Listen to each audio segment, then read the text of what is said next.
चाची, ये चाचा ने घर के लिए सामान भिजवाया है।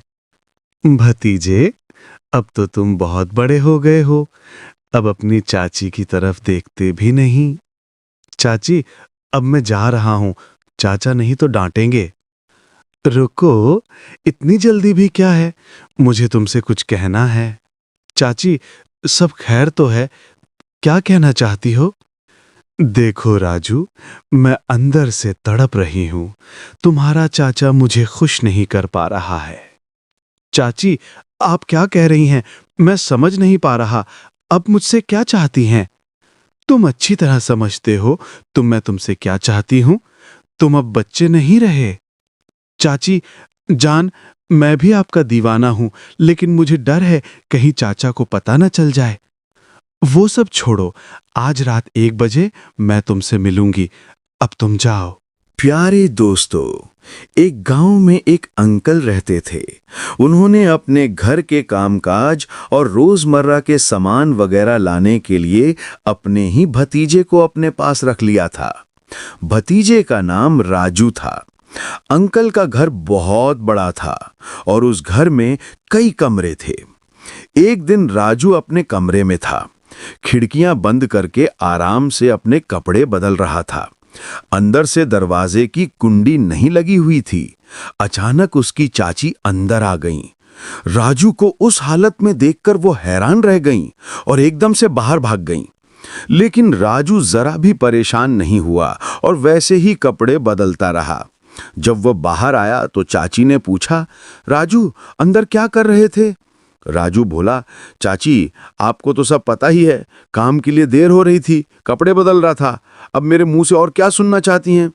चाची ने थोड़ा गुस्से में कहा, वो सब तो ठीक है, लेकिन मुझे देखकर कुछ शर्म तो करनी चाहिए थी। राजू ने हंसते हुए कहा, चाची मुझे क्या पता था कि आप भी उसी वक्त कमरे में आ जाएंगी, वैसे भी मैं कुछ गलत नहीं कर रहा था, कपड़े ही तो बदल रहा था। चाची बोली, वो बात नहीं है, लेकिन तुम जानते हो किसी औरत का किसी जवान लड़के को उस हाल में देखना ठीक नहीं होता। राजू मुस्कुराते हुए बोला, तो चाची चाचा कहाँ हैं? हमारे चाचा तो हैं ना। चाची बोली, तुझे उससे क्या मतलब है? ज्यादा बात मत कर, वरना सब तेरे चाचा को बता दूंगी। मैं तो इसलिए नहीं बताती कि वो बेचारे सारा दिन मेहनत करते हैं और रात को थके हारे आते ही सो जाते हैं। राजू बोला, चाची अगर आप चाहें तो मैं आपकी मदद कर सकता हूं। चाची गुस्से में बोली, तेरा दिमाग अब खराब हो गया है क्या? इससे पहले कि चाची कुछ और कहती, राजू वहां से भाग गया। चाची थोड़ी घमंडी जरूर थी, लेकिन बहुत खूबसूरत थी। राजू अक्सर उसे चुपके चुपके देखा करता था। अगर चाची उसकी तरफ देखती तो वो नजर फेर लेता। चाचा उसे अपने बेटे की तरह मानते थे। चाची के कपड़े हमेशा सलीकेदार लेकिन थोड़े खुले होते थे। उम्र 32 साल के करीब थी, मगर लगती अब भी 26 की। राजू दिल ही दिल में उसे बहुत पहले से पसंद करता था, मगर कभी हिम्मत नहीं जुटा पाया। शायद इसलिए जब आज चाची अचानक कमरे में आ गई तो उसे जरा भी शर्म नहीं आई। अब वो सोच रहा था, चाची ने देख ही लिया है। राजू बोला, चाची अगर तुम मेरी बीवी होती ना तो मैं एक भी दिन बाहर न जाता। सारी रात तुम अपनी बीवी के पास ही रहता। वो अपनी चाची के सामने बिना किसी शर्म के ये सब कहता रहा। बीवी के साथ तो वक्त बिताना चाहिए, क्योंकि उसी वक्त इंसान की तमन्ना पूरी होती है। एक रात राजू ने देखा कि चाचा और चाची अपने कमरे में थे। दरवाजा थोड़ा खुला हुआ था और वो दोनों पति पत्नी एक दूसरे के करीब थे। राजू अनजाने में उन्हें देखता रह गया। उसे अपने चाचा चाची को उस हाल में देखकर अजीब सी जलन महसूस हुई, लेकिन उसने ये भी नोट किया कि चाचा बहुत जल्दी कमरे से बाहर निकल आए। राजू अब भी कुंवारा था, उसकी उम्र 25 साल के करीब थी। उसकी चाची बहुत ही खूबसूरत और नफीस थी। वो अक्सर राजू से बेरुखी से पेश आती थी। दोनों के बीच जैसे कोई अदृश्य लड़ाई चलती रहती थी, मानो बिल्ली और चूहे का रिश्ता हो। राजू कई बार सोचा करता था कि चाची का यह रवैया देखकर तो वो कब का ये घर छोड़ देता, मगर जाने क्यों रुक जाता। चाची का घमंड भी जायज था, वो किसी अभिनेत्री से कम नहीं लगती थी। उसकी लंबाई अच्छी थी, चेहरा गोल, रंग बहुत गोरा और आंखें कुछ ऐसी थीं कि जब राजू की तरफ देखती तो उसकी नज़र सीधा दिल के पार उतर जाती। राजू शुरू में बस कोई बहाना ढूंढता था ताकि चाची से बात कर सके, मगर वो हमेशा उसे नज़रअंदाज करती थी। तब उसे यकीन हो गया कि चाची के अंदर अपनी खूबसूरती का घमंड भरा हुआ है। चाचा एक फैक्ट्री में काम करते थे। वो फैक्ट्री उनके घर से लगभग 60 किलोमीटर दूर थी, इसीलिए उन्हें वापस आते आते आधी रात हो जाया करती थी। कभी कभी तो वो आते भी नहीं थे। अगर काम ज्यादा होता तो कई कई दिन वहीं रुक जाते। रोज का आना जाना आसान नहीं था। जब चाचा घर पर नहीं होते तो चाची अपने कमरे में अकेली रहती थी। राजू ने कई बार उसे घर के पड़ोसियों से बात करते देखा था। उसके मन में एक शक सा जागता, मगर वो कुछ कहता नहीं। राजू को अब महसूस होने लगा था कि चाची अंदर से बहुत अकेली हैं। चाचा देर रात आते हैं, कभी कभी तो आते ही नहीं। शायद इसलिए चाची की इच्छाएं अधूरी रह जाती हैं। कई बार उसने देखा कि चाची अपने फोन पर रोमांटिक सीरियल और क्लिप्स देखती थीं। उसे अभी अच्छी तरह समझ में आ गया था कि जितनी जरूरत चाची को चाचा की थी, उतना वक्त चाचा दे नहीं पा रहे थे। एक सुबह राजू ने देखा कि चाची बहुत उदास लग रही थीं। उसने पूछा, काफी थकान थी? तब उसने चिंता में कहा, चाची, क्या चाचा घर आएंगे या नहीं? चाची ने हल्की थकी हुई आवाज में कहा, तेरे चाचा तो कई दिनों तक नहीं आएंगे बेटा, फैक्ट्री के काम से बाहर गए हुए हैं। उसने देखा चाची की हालत बिगड़ती जा रही थी। वो घबराया और तुरंत डॉक्टर के पास जा पहुंचा। डॉक्टर साहब, मेरी चाची की तबीयत बहुत खराब है, उसने कहा। डॉक्टर ने मुस्कुराकर जवाब दिया, चिंता मत कर बेटे, अभी चलता हूं। कुछ ही देर में डॉक्टर घर पहुंचा। चाची को दवा दी, इंजेक्शन लगाया और कुछ सलाह देकर चला गया। करीब 1 घंटे बाद चाची की हालत संभलने लगी। अगले दिन सुबह जब चाची नहाने जा रही थी तो उसने पुकारा, चाची, 1 मिनट जरा इधर आइए। वो पास आई तो बोली, मुझे माफ कर दो। किस बात के लिए चाची? उसने हैरानी से पूछा। चाची बोली, जब से मैं इस घर में आई हूं कभी तुझसे ठीक से बात नहीं की, पर तूने मेरे लिए जो किया है वो कोई अपना ही कर सकता है। राजू ने सिर झुकाकर कहा, कोई बात नहीं चाची, मैं तो आपको अपना मानता हूं। चाची मुस्कुराई और कमरे की तरफ चली गई। उसे पहली बार लगा कि चाची के दिल में उसके लिए अब नरमी आने लगी है, पर वो जानता था यह वक्त अपनी भावनाएं जताने का नहीं है। उसने सोचा, पहले भरोसा बनाना जरूरी है, जल्दबाजी सब कुछ बिगाड़ देगी। अब वो चाची की हर बात मानता था, हर काम में मदद करता था। धीरे धीरे चाची का भी दिल उसके पर वो जानता था, हर रिश्ता एक नाजुक धागे पर टिका होता है, जिसे संभालना आसान नहीं होता। कमरे में हल्की सी हंसी और हलचल की आवाज गूंज रही थी और राजू ने ध्यान नहीं दिया कि चाची कब कमरे में आई। वो अपने मोबाइल में वीडियो देख रहा था और मजे ले रहा था। अचानक हल्की सी हंसी सुनाई दी। राजू ने मोबाइल उठाकर देखा तो पीछे चाची खड़ी हंस रही थी। राजू घबरा गया और जल्दी से मोबाइल बंद कर दिया। चाची ने मुस्कुराते हुए कहा, अब क्यों बंद किया, डर गया? राजू ने थोड़ी हंसी के साथ झिझकते हुए कहा, कभी कभी अकेले होने पर दिल अजीब सा मचल जाता है। चाची ने उसकी नजरें देखी और हल्की मुस्कान के साथ कहा, तुम बहुत भावुक हो। राजू ने बैठकर कहा, चाची, मैं आपसे कुछ कहना चाहता हूं, लेकिन सोच रहा हूं कि सही वक्त कब होगा। मैं नहीं चाहता कि आप नाराज हों। चाची ने धैर्यपूर्वक कहा, धीरे धीरे सब कुछ समय पर सही रहेगा, तुम समझदार हो, यही काफी है। राजू ने सोचा कि अब समय आ गया है कि वो चाची की बातों और अपने दिल की भावनाओं को समझे।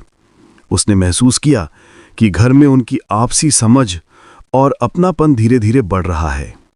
चाची ने प्यार भरी मुस्कान के साथ कहा, राजू, तो तुम मेरे कमरे में आकर बातें कर सकते हो, हम साथ बैठकर फिल्म देखेंगे, अकेले मेरा मन भी नहीं लगता। राजू के चेहरे पर खुशी झलक आई। उसे लगा कि अब सही वक्त आ गया है, लेकिन वो समझ रहा था कि सब कुछ सोच समझ करना चाहिए। सब्र और समझदारी से ही सब कुछ सही रहेगा, उसने दिल में कहा। राजू सोच रहा था, आज सब कुछ बहुत सामान्य लग रहा है। घर में सभी अपनी दिनचर्या में लगे हैं। वो चाची के साथ बातचीत करता रहा, उनके मूड और भावनाओं को समझने की कोशिश करता रहा। चाची ने धीरे से कहा, राजू, मैं जानती हूं कि तुम मेरी परवाह करते हो, तुम हमेशा मेरे लिए सोचते हो और इसी वजह से मैं तुम्हारी समझदारी और समझ को देख सकती हूं। राजू ने मुस्कुराते हुए कहा, चाची, मैं आपकी हर बात और हर जरूरत को समझने की कोशिश करता हूं। मैं चाहता हूं कि आप हमेशा खुश रहें। चाची ने उसका हाथ पकड़कर हल्की मुस्कान दी और कहा, तुम सच में बहुत समझदार हो गए हो। लेकिन मैं भी सोच समझकर काम करती हूँ, सब कुछ जल्दी में नहीं करना चाहिए। राजू ने महसूस किया कि चाची के भीतर चिंता और भावनाओं का गहरा समंदर है। वह सोच रहा था कि कैसे वह उनके भरोसे और अपनापन को सम्मान दे। मैं अब अपने एक कमरे में जाकर सोचती हूँ, तुम भी अपनी पढ़ाई और काम पे ध्यान दो। राजू थोड़ा निराश हुआ, लेकिन उसने समझ लिया कि सब्र और समय ही सही रास्ता है।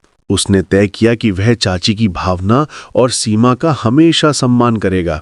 अगले दिन सुबह राजू ने सोचा कि आज का दिन भी सामान्य रहेगा। घर में सभी अपनी दिनचर्या में लगे थे और राजू ने खुद को तैयार किया कि वह अपनी जिम्मेदारियों और चाची के साथ अच्छे संबंधों को संतुलित तरीके से निभाएगा। राजू नहाकर बाहर आया, उसी समय चाची भी वहां आ गईं। प्यार भरी मुस्कान के साथ बोली, ओह, आज तो बड़ा हैंडसम लग रहा है। राजू कुछ नहीं बोला और चुपचाप अपने कमरे में चला गया। उसने सोचा कि चाची नाराज ना हो जाएं। कुछ देर बाद चाची राजू के कमरे में आई और पूछा, क्या हुआ राजू, क्या मैंने कुछ गलत किया या तुम मुझसे नाराज हो? राजू ने हौले से कहा, नहीं, पर तुम बाहर जाओ और अपना काम करो, मैं अभी कुछ नहीं कहना चाहता। चाची बाहर नहीं गईं, बस शांत होकर उसकी तरफ देखती रहीं। राजू ने महसूस किया कि अब बात और खींचना सही नहीं। थोड़ी देर बाद वह खुद बाहर चला गया। शाम को जब राजू घर लौटा तो देखा कि चाचा भी घर आ चुके थे। राजू का मूड और भी बिगड़ गया, क्योंकि उसके दिन भर के ख्याल और उम्मीदें अधूरी रह गई थीं। चाचा ने राजू को देखकर मुस्कुराते हुए कहा, अरे आओ बेटा, कैसे हो? राजू ने शांत और संकोच भरे स्वर में जवाब दिया, हाँ ठीक हूं, और अपने कमरे में चला गया। कुछ देर बाद चाचा खाना खा के बाहर चले गए। राजू ने देखा कि चाची उसकी तरफ मुस्कुरा के देख रही थी और थोड़ी सी नजर बचाकर उसे खुश करने की कोशिश कर रही थी। राजू धीरे धीरे खाने के लिए बैठा, पर उसका मन अब भी हल्का उदास था। चाची ने उसके पास आकर धीरे से कहा, राजू, तुम नाराज क्यों हो? सब ठीक है ना? राजू ने हल्की मुस्कान के साथ कहा, हाँ, बस आज थोड़ा मन भारी है। चाची ने प्यार और समझदारी से कहा, देखो, मैं जानती हूं कि तुम मेरी हर बात का ख्याल रखते हो, यही काफी है। हम दोनों धीरे धीरे सब समझ लेंगे। राजू ने महसूस किया कि चाची के दिल में अपनापन और चिंता दोनों है और उसे चाहिए कि वो धैर्य और सम्मान से हर चीज को संभाले। उसने तय किया कि वो चाची की भावनाओं और घर के माहौल का सम्मान करते हुए सब कुछ सही समय पर समझेगा। राजू कुछ भी समझने को तैयार नहीं था। चाची ने नरम लहजे में कहा, तुम नहीं समझ रहे हो, यह बहुत गलत बात है। राजू ने आंखों में नमी लिए कहा, गलत क्या है इसमें? किसी के काम आ जाना क्या गलत बात है? चाची ने गहरी सांस ली और बोली, चुपचाप खाना खा लो और सो जाओ। राजू ने थोड़ा सख्त लहजा अपनाया, मैं सोऊं या नहीं, इससे आपको क्या मतलब? फिर वो धीरे से बोला, आज रात मैं ऐसे ही बैठा रहूंगा। ये कहकर वो अपने कमरे में चला गया। उसके दिल में कुछ तूफान सा चल रहा था। वो समझ नहीं पा रहा था कि उसका गुस्सा है या दर्द।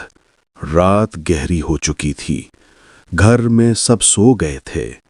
राजू धीरे से अपने कमरे का दरवाजा खोलकर छत पे चला गया। ठंडी हवा उसके बालों से खेल रही थी। वो चांद की तरफ देखकर कुछ सोच में डूब गया। थोड़ी देर बाद उसे आहट सुनाई दी। वो पलटा। चाची आ रही थीं। वो उसके पास बैठ गई और बोली, पगले, इतनी रात को छत पर क्या कर रहे हो? राजू की आंखों में आंसू थे। बोला, मेरा मन बहुत बेचैन है चाची, मुझे खुद समझ नहीं आता मैं क्या चाहता हूं। चाची ने उसका हाथ पकड़कर कहा, जिंदगी में बहुत सी बातें समझने में वक्त लगता है बेटा। तू सच्चा है, बस अपने दिल को सही राह पे रख। राजू ने सिर झुका लिया। दोनों देर तक चांद की तरफ देखते रहे।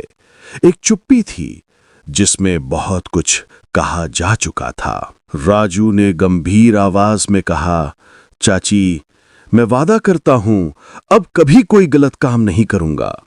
चाची ने धीरे से सिर हिलाया और मुस्कुराई। राजू ने सोचा, अब समय है अपने कर्तव्यों को समझने का। तभी चाचा आए और बोले, मैं तुम दोनों को एक बात बताने आया हूं। अब मैं 20 दिन तक घर नहीं आऊंगा। फैक्ट्री के काम से बाहर रहूंगा। 20 दिन बाद ही वापस आऊंगा। फिर चाचा ने राजू से कहा, राजू, अब इस घर की जिम्मेदारी तुम्हारे कंधों पर है। चाची का भी अच्छे से ध्यान रखना। राजू ने आत्मविश्वास से कहा, चाचा जी, आप फिक्र मत कीजिए, मैं घर और चाची दोनों का ध्यान अच्छे से रखूंगा। चाचा ने मुस्कुराकर कहा, 5 घंटे बाद मेरी ट्रेन है। राजू ने चाचा को स्टेशन छोड़ने गया और घर लौट आया। घर में चाची खिड़की के पास बैठी थी, थोड़ी उदास। राजू ने पास जाकर कहा, चाची क्या हुआ, आप उदास क्यों हैं? चाची ने हौले से कहा, आपके चाचा इतने दिन घर नहीं होंगे, मैं उन्हें देखने के लिए तरस रही थी। राजू ने चाची का हाथ थामते हुए कहा, कोई बात नहीं, मैं यहां हूं, मैं तुम्हारा ख्याल रखूंगा। चाची ने मुस्कुराते हुए सिर हिलाया। राजू ने महसूस किया कि भले ही चाचा घर नहीं है, पर अब वह अपनी जिम्मेदारी और चाची के लिए सही मार्ग पर है। दोनों कुछ देर चुपचाप बैठे रहे। राजू ने सोचा कि अब वह चाची के विश्वास और स्नेह को समझते हुए अपने कर्तव्य और घर की देखभाल करेगा। चाची ने भी धीरे धीरे राजू पर भरोसा जताना शुरू किया। रात ने दोनों के बीच विश्वास और अपनापन को और मजबूत कर दिया। लेकिन तेरे चाचा से मैं सारी जिंदगी नजर नहीं मिला पाऊंगी, चाची ने कांपते हुए कहा। राजू, तू वो कर रहा है जो ना इंसानियत में आता है ना रिश्तों में। सोच, कल जब तू अपने चाचा से नजर मिलाएगा, क्या तू उनका चेहरा देख पाएगा? वो कुछ पल के लिए रुकी, फिर बोली, राजू, तेरे चाचा ने तुझे अपनी संतान से बढ़कर माना है।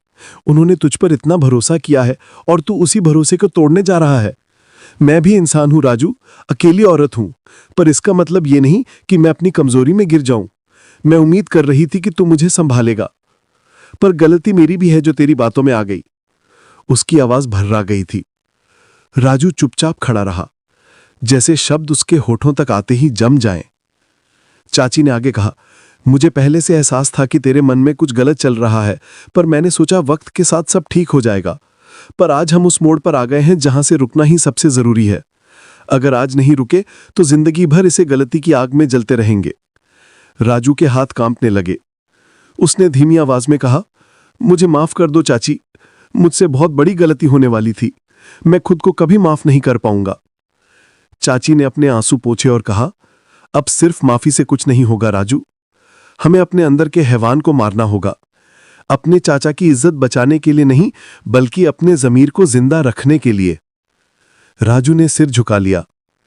उस रात दोनों ने एक भी शब्द नहीं कहा, लेकिन उनकी खामोशी ही उनकी सबसे बड़ी तौबा थी। अगले दिन घर पहले जैसा था, पर दोनों के दिलों में बहुत कुछ बदल चुका था। राजू अब और भी ज्यादा जिम्मेदार बन गया था और चाची की आंखों में उसके लिए इज्जत की एक नई चमक थी। जब चाचा अपने काम से लौटे, उन्होंने देखा कि घर पहले से ज्यादा संभला हुआ है और चाची और राजू दोनों के चेहरों पर अब सुकून और पाकीज़गी की झलक थी। घर पहले से ज्यादा संभला हुआ था। चाची और राजू दोनों अपनी अपनी जिम्मेदारी निभा रहे थे, लेकिन उनके बीच अब एक दीवार खड़ी हो चुकी थी जिसे सिर्फ वही दोनों ही देख सकते थे। वो दीवार थी तौबा की, शर्म की और ज़मीर की। राजू अब पूरी जिम्मेदारी निभा रहा था, लेकिन दिल से तौबा कर चुका था, और चाची अब पहले से ज्यादा मजबूत हो गई थी क्योंकि उसने अपने जज्बातों पर काबू पाकर एक घर को टूटने से बचा लिया था। चाचा को कभी कुछ पता नहीं चला। राजू अब चाचा का बहुत आदर करता था क्योंकि अब वो जान चुका था कि हर रिश्ता जिम्मेदारी होता है और हर भरोसे का अपना एक बोझ होता है। लेकिन इस कहानी में अब सबसे बड़ा सवाल ये रह गया कि क्या ये सब होना ही चाहिए था? क्या एक पुरुष को अपनी बीवी को अकेला छोड़कर दूर जाना चाहिए था? क्या एक जवान लड़के को भरोसे के नाम पर बीवी के साथ अकेला छोड़ देना समझदारी है? इस कहानी से एक सबक साफ है, भरोसा करना बुरा नहीं है, लेकिन आंख मूंद कर भरोसा करना सबसे बड़ी मूर्खता है। बीवी को अकेला छोड़ना उसकी मजबूरी को बढ़ा देता है और किसी भी जवान पुरुष को उसके साथ छोड़ना उसकी इज्जत को खतरे में डाल सकता है। घर को चलाने के लिए केवल दीवारें नहीं होती, बल्कि सुरक्षा करने वाला पुरुष होना चाहिए। अगर इस घटना को सुनने वाला हर व्यक्ति ये समझ ले, तो शायद कई घर टूटने से पहले संभल सकते हैं। दोस्तों, ये थी आज की कहानी का एक हिस्सा।